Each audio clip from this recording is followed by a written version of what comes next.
Hello dear students, फिर हम 11th के लिए एक टॉपिक लेके आए हैं सर्कुलर मोशन का। हम देख रहे थे कि हमारी जो कार जो थी वो जब टर्न करती है तो उसको हमारा जो फ्रिक्शन है या रोड जो है वो किस तरह बचाती है। वरना रोड आप देखा होगा, जैसे आप टर्न लेते हो आपकी कार जो है वो बाहर की तरफ चली जाती है। तो किस तरह वो हमारी बैंक रोड या फ्रिक्शन हमें बचाता है। पहले हमने इसका फर्स्ट केस किया था, अगर आपको याद हो। फर्स्ट केस किया था जब हमारी कार बिल्कुल प्लेन रोड पे थी।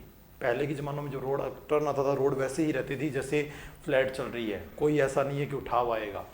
लेकिन उसके बाद हमने देखा कि आजकल की जो रोड है वो जैसे ही कोई टर्न आता है हल्की सी थोड़ी सी बैंड हो जाती है।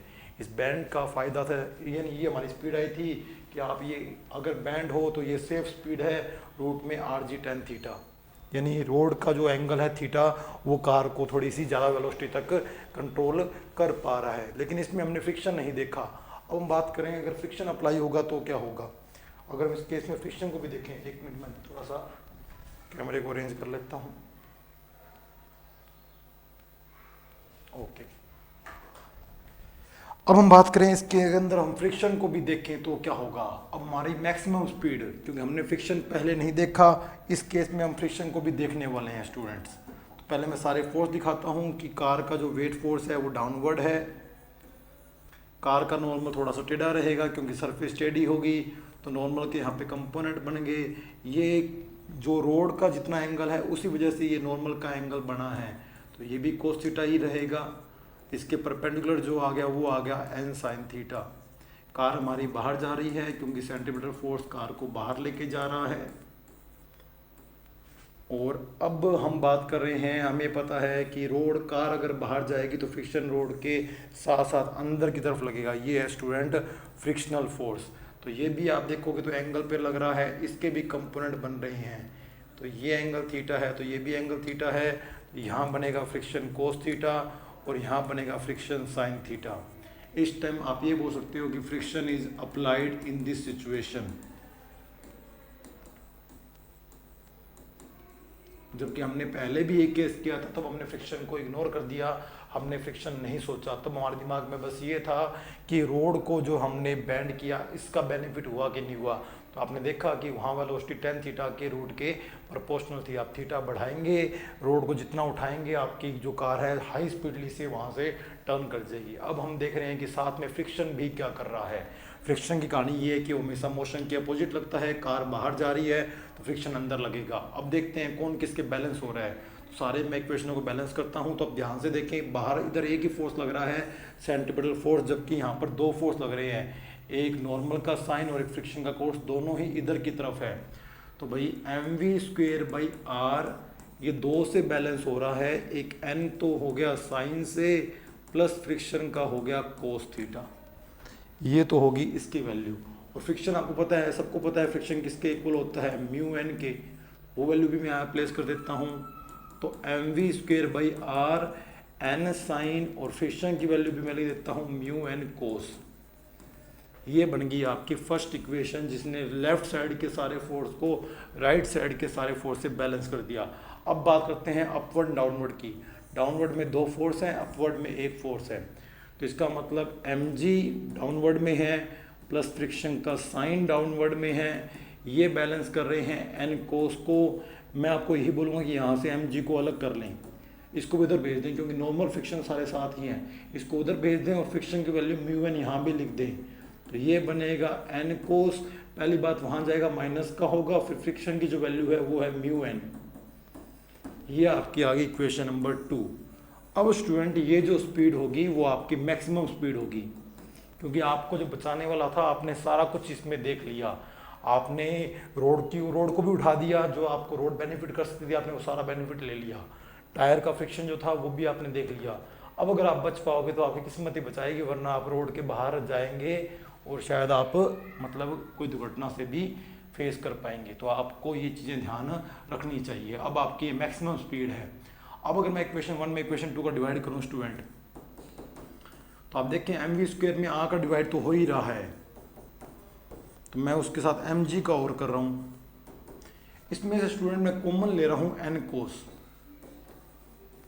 n कोस कॉमन लूँगा तो एक बात दिमाग में फिक्स कर लें कि कॉमन लेने का सही मतलब यही है कि जिसको आपने कॉमन लिया है उस टर्म का डिवाइड कर दो। तो मैंने n कोस इसमें से कॉमन लिया है, n कोस का मैं डिवाइड करूंगा तो n साइन में n कोस का करूंगा तो n से n कट जाएगा, साइन अपॉन कोस क्या आएगा 10। आप चाहे दोबारा करके देख लो, इसको इससे मल्टीप्लाई करोगे, साइन 10 को लिखोगे साइन अपॉन कोस, कोस से कोस कट जाएगा, ये n साइन ही बनेगा। और यहाँ से n कोस बाहर आ जाएगा तो स्टूडेंट यहाँ बचेगा सिर्फ म्यू। और अगर यहाँ देखा जाए तो n कोस बाहर आ जाएगा, यहाँ बनेगा 1 और यहाँ आ जाएगा म्यू टेन थीटा, क्योंकि n तो बाहर आ गया, कोस का डिवाइड करेंगे साइन अपॉन कोस 10 बन जाएगा। तो n कोस से n कोस आपका कैंसिल हो जाएगा, m से m कैंसिल हो जाएगा। इट मीन्स कार कौन सी है, कार का वेट क्या है, इस पे कोई हमें ये सोचने की लोड नहीं है कि वो क्या बोलते हैं स्विफ्ट डिज़ायर है कि फॉर्चूनर है। तो कार का मास कोई इफेक्ट नहीं डालेगा। यहाँ से वी स्क्वेयर अपॉन में आर जी, मैं नेक्स्ट पेज पे लेके जाता हूँ, देख लो एक बार ध्यान से कि यहाँ से वी स्क्वेयर अपॉन में आर जी वो किसके इक्वल आ रहा है, देखो ध्यान से, एन कोस तो कट गया, tan theta plus mu, tan theta plus mu और 1 अपॉन में 1 माइनस म्यू टेन थीटा, ये आपका आंसर आ गया। और यहाँ से वी स्क्वेयर इक्वल अगर देखें तो आर जी यहाँ जाएगा मल्टीप्लाई में हो जाएगा और यहाँ आ जाएगा 1 minus mu tan theta, square वहाँ जाके रूट हो जाएगी। ये आपकी मैक्सिमम स्पीड है, इससे ज़्यादा आप स्पीड में कार उस टर्न पे नहीं निकाल पाएंगे क्योंकि आपने सारे फोर्स बैलेंस कर दिए स्टूडेंट। ये आपकी मैक्सिमम स्पीड है।